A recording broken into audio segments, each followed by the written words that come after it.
Late to the funeral. What if your house was the one Jesus loved to crash at when he was in town? What if he looked forward to your sister's cooking and always showed up hungry at dinner time? What fringe benefits would you expect to receive if you had a special friendship with God? Maybe a backstage pass to the universe, an inside scoop on how things really work? An early alert on natural disasters? Immunity from flu season? Free cable? A special canteen that turns water to wine? Surely you would get eternal life and never get sick or die. In this passage, we actually do see one of Jesus' closest earthly friends get sick and die. Now Jesus loved Martha and her sister and Lazarus. So, when he heard that he was sick, he stayed 2 more days in the place where he was. These 2 verses seem to be a contradiction in terms. Jesus loved them, so when they needed him most he didn't come to them. He had helped so many others but couldn't take the time to help his friends? These are the questions those in pain are prone to ask. Where is God when it hurts? How many of us, if we're honest, have felt like God has treated us this way? First, God is able to handle our honesty, our gut-level reaction. He can handle how we're truly feeling. Second, our problem is that our definition of love is incompatible with suffering.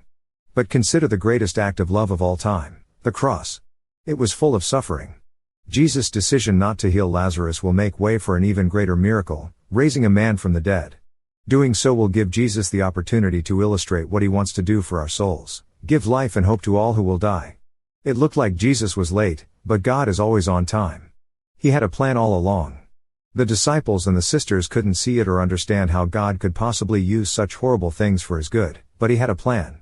Mary and Martha wanted a healing, but Jesus had in mind a resurrection. Sometimes God chooses to deliver us from hardships, and sometimes he delivers us through them. Either way, he is glorified. Being God's friend does indeed come with fringe benefits. Yes, you'll have a host of blessings while you're alive, but what a comfort to never be in terror of dying, because you have nothing to fear. Remember, sometimes God chooses to deliver us from hardships, and sometimes he delivers us through them. John 11. Now a certain man was sick, named Lazarus, of Bethany, the town of Mary and her sister Martha. It was that Mary which anointed the Lord with ointment, and wiped his feet with her hair, whose brother Lazarus was sick. Therefore his sisters sent unto him, saying, Lord, behold, he whom thou lovest is sick. When Jesus heard that, he said, This sickness is not unto death, but for the glory of God, that the Son of God might be glorified thereby. Now Jesus loved Martha and her sister, and Lazarus. When he had heard therefore that he was sick, he abode 2 days still in the same place where he was. Then after that saith he to his disciples, Let us go into Judea again. His disciples say unto him, Master, the Jews of late sought to stone thee, and goest thou thither again? Jesus answered, Are there not 12 hours in the day? If any man walk in the day, he stumbleth not, because he seeth the light of this world. But if a man walk in the night, he stumbleth, because there is no light in him. These things said he, and after that he saith unto them, Our friend Lazarus sleepeth, but I go, that I may awake him out of sleep. Then said his disciples, Lord, if he sleep, he shall do well. Howbeit Jesus spake of his death, but they thought that he had spoken of taking of rest and sleep. Then said Jesus unto them plainly, Lazarus is dead, and I am glad for your sakes that I was not there, to the intent ye may believe. Nevertheless, let us go unto him. Then said Thomas, which is called Didymus, unto his fellow disciples, Let us also go, that we may die with him. Then when Jesus came, he found that he had lain in the grave 4 days already. Now Bethany was nigh unto Jerusalem, about 15 furlongs off. And many of the Jews came to Martha and Mary, to comfort them concerning their brother. Then Martha, as soon as she heard that Jesus was coming, went and met him, but Mary sat still in the house. Then said Martha unto Jesus, Lord, if thou hadst been here, my brother had not died. But I know that even now, whatsoever thou wilt ask of God, God will give it thee. Jesus saith unto her, Thy brother shall rise again. Martha saith unto him, I know that he shall rise again in the resurrection at the last day. Jesus said unto her, I am the resurrection and the life. He that believeth in me, though he were dead, yet shall he live. And whosoever liveth and believeth in me shall never die. Believest thou this? She saith unto him, Yea, Lord, I believe that thou art the Christ, the Son of God, which should come into the world. And when she had so said, she went her way, and called Mary her sister secretly, saying, The Master is come, and calleth for thee. As soon as she heard that, she arose quickly, and came unto him. Now Jesus was not yet come into the town, but was in that place where Martha met him. The Jews then which were with her in the house and comforted her, when they saw Mary, that she rose up hastily and went out, followed her, saying, She goeth unto the grave to weep there. Then when Mary was come where Jesus was, and saw him, she fell down at his feet, saying unto him, Lord, if thou hadst been here, my brother had not died.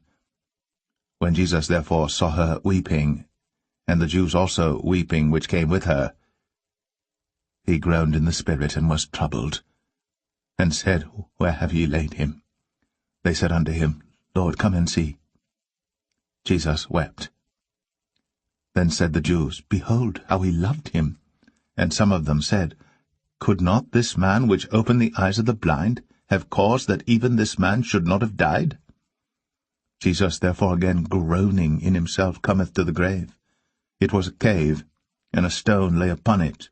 Jesus said, Take ye away the stone. Martha, the sister of him that was dead, saith unto him, Lord, by this time he stinketh, for he hath been dead 4 days. Jesus saith unto her, Said I not unto thee that, if thou wouldst believe, thou shouldst see the glory of God? Then they took away the stone from the place where the dead was laid. And Jesus lifted up his eyes and said, Father, I thank thee that thou hast heard me.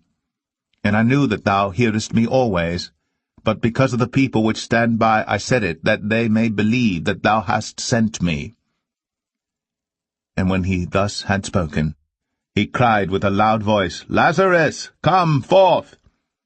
And he that was dead came forth, bound hand and foot with grave clothes, and his face was bound about with a napkin.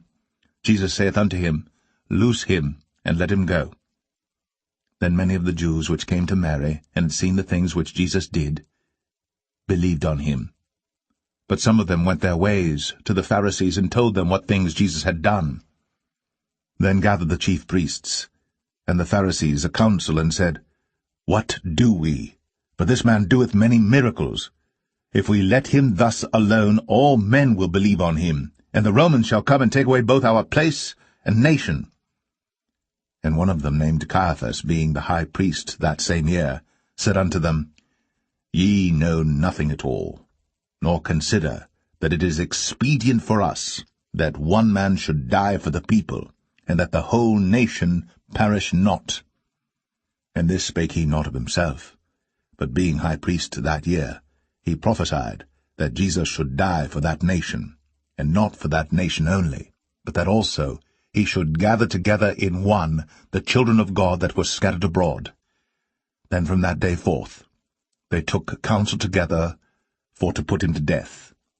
Jesus therefore walked no more openly among the Jews, but went thence unto a country near to the wilderness, into a city called Ephraim, and there continued with his disciples. And the Jews' Passover was nigh at hand, and many went out of the country to purify themselves.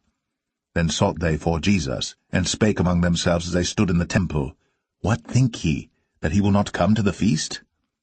Now both the chief priests and the Pharisees had given a commandment that, if any man knew where he were, he should show it, that they might take him.